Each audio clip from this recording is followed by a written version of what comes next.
On December 12, 2023, Tesla has announced it's expanding its electric vehicle market into Qatar with the launch of its new online configuration in the country.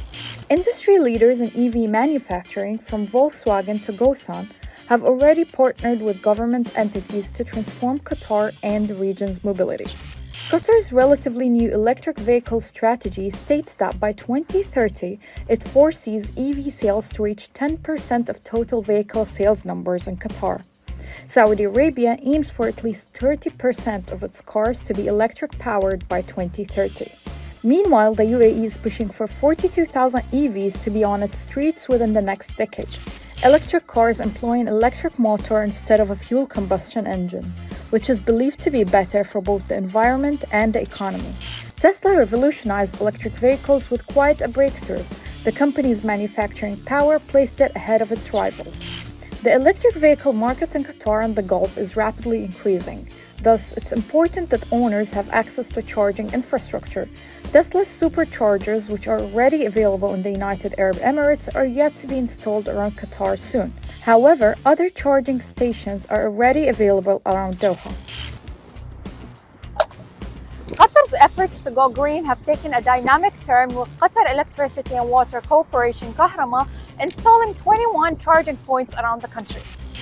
This right here is a Tesla Model Y that's fully electric. The car can be charged at home or in one of the 50,000 Tesla superchargers available worldwide for Tesla owners. Today, charging time remains one of the biggest problems, as it still takes around 8 hours to charge a Tesla's battery all the way up on a standard home outlet.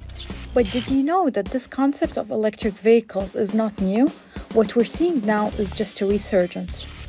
While battery-powered carriages were invented in the 1830s, it took decades for a rechargeable electric battery to be mounted on a horseless carriage.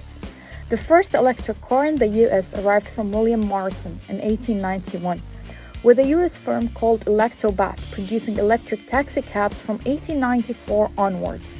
By the end of the century, the electric vehicle industry was consolidating and growing. However, for some 20 years, the triumph of the gasoline car was by no means inevitable due to the extremely cheap gasoline prices.